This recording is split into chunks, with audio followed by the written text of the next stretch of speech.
से आज का दिन बेहद महत्वपूर्ण है। एक तरफ संसदीय दल की बैठक होनी है, 11:30 बजे का समय है, और दूसरी ओर बीजेपी की महत्वपूर्ण बैठक। और जैसा आपने कहा कि आज का दिन इसलिए महत्वपूर्ण है क्योंकि आज सरकार बनाने का दावा भी पेश किया जा सकता है। पिछले 2 से 3 दिनों से लगातार जो हलचल इस समय दिल्ली में देखने को मिल रही है, जेपी नड्डा के आवास पर मेरी मौजूदगी है, और कल पूरे दिन आपने देखा है कि किस तरीके से, चाहे वो राजनाथ सिंह की बात करें या फिर पीयूष गोयल की बात करें, मनसुख मांडविया की बात करें, सभी ये बड़े दिग्गज यहाँ पर पहुंचे हुए थे। यहाँ पर एक बड़ी बैठक का सिलसिला जो है वो लगातार जारी था, और अब से कुछ देर के बाद ही जेपी नड्डा भी यहाँ से निकलने वाले हैं। और इसी के साथ आप देख रहे हैं कि किस तरीके से तमाम राज्यों के जो मुख्यमंत्री हैं, डिप्टी सीएम हैं, सांसद हैं, सभी को यहाँ पर बुलाया गया है। खासतौर पर उत्तर प्रदेश, राजस्थान, उत्तर प्रदेश बेहद अहम हो जाता है क्योंकि आपने देखा किस तरीके से वहां पर सीटें घटी हैं, जनाधार घटा है, जिसका मंथन भी यहाँ पर लगातार किया जा रहा है। तो हलचल लगातार इस समय देखने को मिल रही है। जो घटक दल है वो भी यहाँ पर बैठक कर रहे हैं, लेकिन सबकी निगाहें बीजेपी की संसदीय दल की जो बैठक है उस पर टिकी हुई है कि जो फॉर्मूला बीजेपी ने अपने साथी दलों के लिए, अपने एनडीए के घटक दलों के लिए सामने पेश किया है, उन तक पहुंचाया है, क्या उसे ये जो घटक दल है वो मानते हुए नजर आते हैं, उस पर बात बनती हुई नजर आती है, सहमति बनती हुई नजर आती है या नहीं, ये अपने आप में बेहद महत्वपूर्ण आज का दिन हो जाएगा। क्योंकि जानकारी, रोजाना अपडेट्स इसमें आ रहे हैं कि अब एलजेपी ने भी बिल्कुल सृष्टि, देखिए इसी पर नजर बनी हुई है क्योंकि इस बार एनडीए की सरकार है, और यही देखना होगा भारतीय जनता पार्टी को कि चुनौतियां उसके सहयोगी दलों के सामने भी है कि अगर वो भारतीय जनता पार्टी के पास आएंगे तो अपनी मांगे रखेंगे। अब भारतीय जनता पार्टी बैसाखी की सरकार को लेकर किस तरह से फैसले लेगी, इसी से जुड़ी हुई ये रिपोर्ट आपको दिखाते हैं।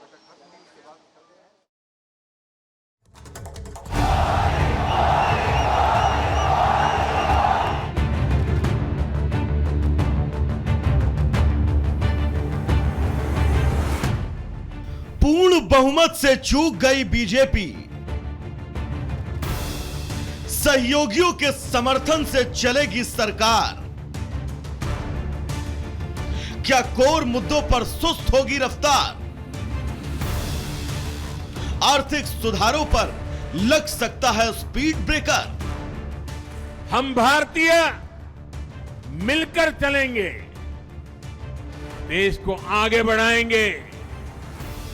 तीसरे कार्यकाल में देश बड़े फैसलों का एक नया अध्याय लिखेगा, और ये मोदी की गारंटी है। लोकसभा चुनाव परिणाम के बाद दिया गया नरेंद्र मोदी का यह भाषण सुर्खियों में है। इस भाषण से नरेंद्र मोदी ने तीसरी बार प्रधानमंत्री पद की शपथ लेने से पहले अपने अगले कार्यकाल का ब्लूप्रिंट रख दिया। लेकिन सवाल यह है कि क्या एनडीए के प्रधानमंत्री के रूप में नरेंद्र मोदी का तीसरा कार्यकाल उतना निष्कंटक होगा जितनी बीजेपी के पूर्ण बहुमत वाली पिछली 2 सरकारों के दौरान रहा? इस सवाल का जवाब फिलहाल तो किसी के पास नहीं है, लेकिन इसकी एक झलक सहयोगी दलों के नेताओं ने अभी से देना शुरू कर दिया है। अग्निवीर योजना को लेकर के मतदाताओं के एक हिस्से में नाराजगी रही है। हमारी पार्टी चाहती है कि विस्तार से उन कमियों खामियों को दूर किया जाए जिसको लेकर के जनता ने सवाल उठाए। 2014 और 2019 में बीजेपी ने पूर्ण बहुमत के साथ सरकार बनाई थी। इस दौरान सरकार की छवि बेहद बोल्ड फैसले लेने वाली बनी। जम्मू कश्मीर से आर्टिकल 370 हटाना, जीएसटी लागू करना, नोटबंदी करना, कुछ ऐसे फैसले जिन्हें लागू करना लंगड़ी या गठबंधन वाली सरकारों के सपने में भी सोच से परे है। यहां तक कि आतंकियों के खिलाफ सर्जिकल स्ट्राइक जैसे निर्णय भी मोदी की पूर्ण बहुमत वाली सरकार के ही बस में था। लेकिन अब बहुमत से दूर रहने की वजह से बीजेपी की नई सरकार के सामने कड़े फैसले लागू करने में परेशानी हो सकती है। यहां तक कि सहयोगी दल कुछ पुराने फैसलों पर सवाल उठा रहे हैं। कई ऐसे मुद्दे हैं जिनके लिए सहयोगी दलों का भारी दबाव बीजेपी को झेलना पड़ सकता है। अग्निवीर योजना की समीक्षा की मांग हो सकती है। यूसीसी लागू करने का विरोध संभव है। एनआरसी में भी नरमी की मांग कर सकते हैं सहयोगी। देश में जारी आर्थिक सुधारों पर ब्रेक लग सकता है। नौकरियों में पुरानी पेंशन लागू करने का दबाव बन सकता है। महिला आरक्षण में भी बदलाव की मांग हो सकती है। एक देश एक चुनाव की योजना भी टालनी पड़ सकती है। करप्शन के खिलाफ एक्शन में सुस्ती आ सकती है। अभी तक एनडीए की किसी पार्टी ने बीजेपी के सामने कोई ऐसी शर्त नहीं रखी, लेकिन माना जा रहा है आने वाले समय में इन मुद्दों पर गठबंधन दल बीजेपी को ब्लैकमेल करने की कोशिश कर सकते हैं। कोई प्री कंडीशन नहीं है, अनकंडीशनल सपोर्ट है, लेकिन बिहार को विशेष राज्य का दर्जा दिया जाए, ये हमारे दिल और दिमाग में है। बीजेपी पूर्ण बहुमत से भले ही चूक गई हो, लेकिन लोकसभा में अभी वो सबसे बड़ी पार्टी है। बीजेपी के पास 240 लोकसभा सांसद हैं, जबकि लोकसभा में बहुमत का आंकड़ा 272 है। स्पष्ट बहुमत के लिए 32 और सांसदों की जरूरत है। मतलब बीजेपी को बहुमत के लिए सहयोगियों के समर्थन की जरूरत, लेकिन कोई पार्टी इतनी मजबूत भी नहीं है कि उसे ब्लैकमेल कर सके। जरूरत पड़ने पर दूसरे दलों के समर्थन से भी सरकार चल सकती है। ब्लैकमेलिंग से बचने के लिए बीजेपी निर्दलीय समेत दूसरे छोटे दलों के संपर्क में है। नरेंद्र मोदी और अमित शाह की कार्यशैली से परिचित लोगों का दावा है कि दोनों नेता कभी दबाव में आकर फैसले नहीं लेते।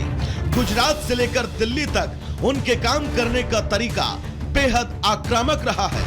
अब तीसरे कार्यकाल में सहयोगियों का दबाव के बाद भी उनकी कार्यशैली कैसी रहेगी, इस पर सियासी पंडितों की नजर बनी हुई है। Bureau report, Republic Bharat.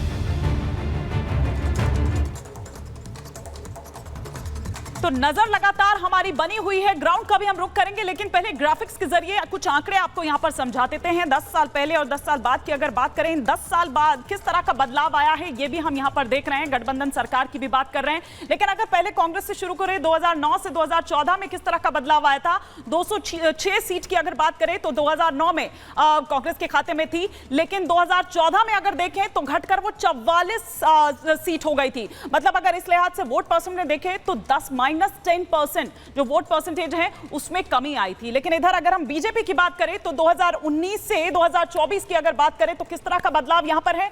303 सीटें बीजेपी के खाते में आई थी 2019 के पिछले चुनावों की अगर बात करें तो इस बार ये सीटें घटकर 240 रह गई है। लेकिन अगर वोट परसेंट की बात करें तो 3% जो वोट है उसमें फिर भी इजाफा हुआ है। कई जगहों से जो परफॉर्मेंस अच्छी रही है उस लिहाज से अगर देखें तो ये वोट परसेंटेज बड़ा है। तो ये 10 साल में किस तरह का बदलाव आया है सीटों को लेकर, वोट परसेंटेज को लेकर, वो इस ग्राफिक्स के माध्यम से हम आपको समझा रहे थे। लेकिन बड़ी खबर पर लगातार हमारी नजर